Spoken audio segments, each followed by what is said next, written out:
నెల్లూరు నగరం నందు Andhra Pradesh hotel association ఉపాధ్యక్షుడు, నెల్లూరు జిల్లా హోటల్ అసోసియేషన్ అధ్యక్షుడు అమరావతి కృష్ణారెడ్డి ఆధ్వర్యంలో జరిగిన విలేకరుల సమావేశంలో మాట్లాడుతూ, నిన్న కేంద్ర ప్రభుత్వం వాణిజ్య వంట గ్యాస్ను విపరీతంగా పెంచడంతో హోటల్ పరిశ్రమ ఒక్కసారిగా కుదేలైంది. కావున ప్రభుత్వానికి అన్ని విధాలుగా వాణిజ్యపరంగా ట్యాక్స్ల రూపంలో ప్రజలకు ఉపాధి రూపంలో సేవలందిస్తున్న హోటల్ పరిశ్రమ కుంటుపడడంతో ఇబ్బందులకు గురవుతున్నామని, కావున కేంద్ర రాష్ట్ర ప్రభుత్వాలు పన్నుల రూపంలో కానీ వేరే మిగతా రూపాలలో సబ్సిడీ ఇచ్చి ఆదుకోవాలని విజ్ఞప్తి చేశారు. ఈ కార్యక్రమంలో రబ్బాని, రోహిత్, శ్రావణ్ కుమార్, మురళి, భాస్కర్, మురళీకృష్ణ, రత్నం, బాబు, నెల్లూరు జిల్లాకు చెందిన హోటల్ యజమానులు అధిక సంఖ్యలో పాల్గొన్నారు. అంటే ఎన్నో లక్షల మందికి ఉపాధి కల్పించేది. అలాగే ఏ రకమైన వేళలో ఎవరైనా ఆకలి అంటే అమ్మ తర్వాత ఆకలి తీర్చేది హోటల్ సంస్థ.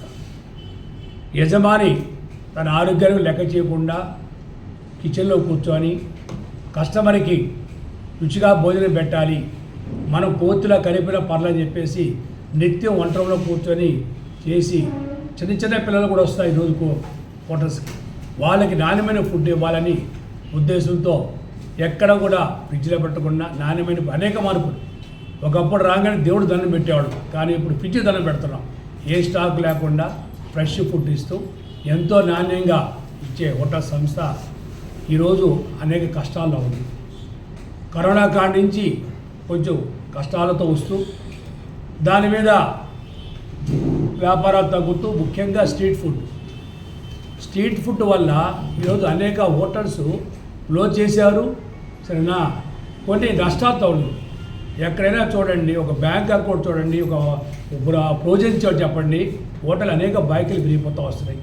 కానీ మా జీవితం 40 సంవత్సరాలు, బసోటా హోటల్ 60-70 సంవత్సరాలు, అలాగే దుర్గా హోటల్ అది 40 సంవత్సరాలు, లక్ష్మీ బార్ 20 సంవత్సరాలు, అలాగే రియాజ్ హోటల్ రబ్బాని గారు, రియాజ్ గారు వాళ్ళు ఒక 60-70 సంవత్సరాల నుంచి ఫీల్డ్ ఉన్నారు. అంటే అనేక సార్లు మాకు దీనికంటే తెలియదు. అందుకే ఎంత కష్టమైనా కూడా మేము ఈ పరిశ్రమ నమ్ముకొని ఉన్నాం. అంటే మాకు వేరే తెలియదు, వేరే పాపం. అలాంటి పరిశ్రమ ఈరోజు అనేక కష్టాల్లో అంటే యుద్ధం వచ్చిన తర్వాత ప్రొవిజన్స్ అవి పెరిగి, అది కామన్గా పెరుగుతుంది 10-20%. అది పెద్ద మేము అంత మునుపు పొట్టు పొయ్యిలు, కట్టెల పొయ్యిలు వాడేవాళ్ళం. పొల్యూషన్ కారణంగా పర్యావరణం దెబ్బతింటుందని చెప్పి ప్రభుత్వం చెప్పిన తర్వాత మేము అవన్నీ మానేసి గ్యాస్కి వచ్చాం. గ్యాసు జనవరిలో 150 రూపాయలు, ఫిబ్రవరిలో 200 రూపాయలు, మార్చిలో 100 రూపాయలు పెరుగుతూ ఏప్రిల్కి వచ్చే ఒకేసారి 1000 రూపాయలు పెంచారు. అంటే ప్రతి హోటల్ మీద 2 లక్షల రూపాయలు అదనంగా మాకు ఖర్చు అవుతుంది. మరి దీని మీద మేము హోటల్ రన్ చేయగలం? ఈ బాడుగులు కట్టుకుంటూ ఇవన్నీ చేయలేమా? కష్టం అవుతుంది. కాబట్టి మేము ప్రభుత్వానికి ఎప్పుడు సహకారమే. లాస్ట్ టైము విజయవాడ ఫ్లడ్స్ వస్తే ముఖ్యమంత్రి చంద్రబాబు నాయుడు గారికి పోయి 5 లక్షలు ఇచ్చాం.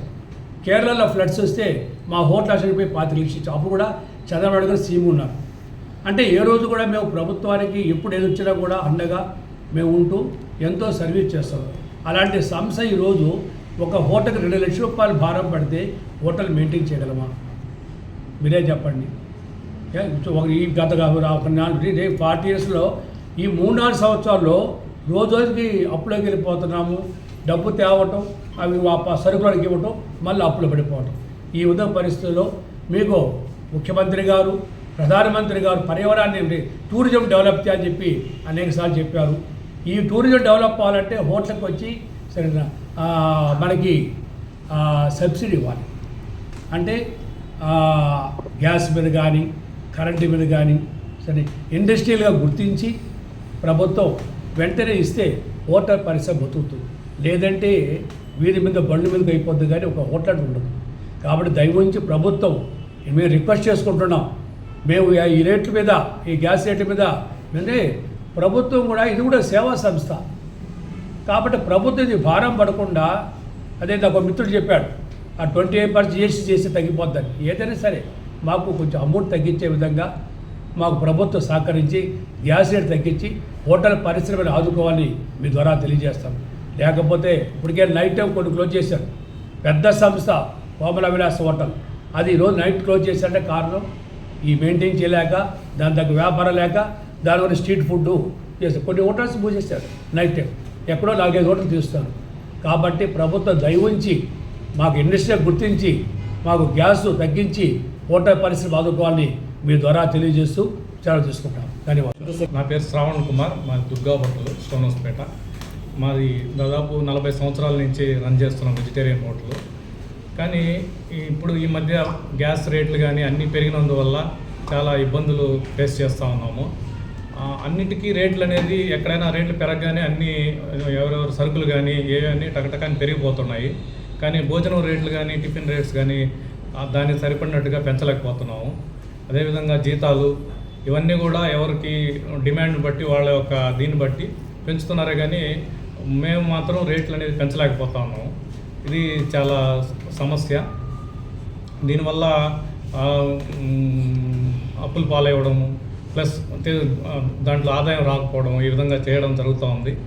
దీన్ని గుర్తించి ప్రభుత్వం మాకు కొద్దిగా ఇండస్ట్రీ లెవెల్లో గ్యాస్ మీద సబ్సిడీ, ఇంకా కొన్ని ట్యాక్స్ రూపంలో కానీ ఇలాంటి సబ్సిడీస్ కానీ ఇచ్చి ఆదుకోవాలని కోరుకుంటున్నాం. ఓకే.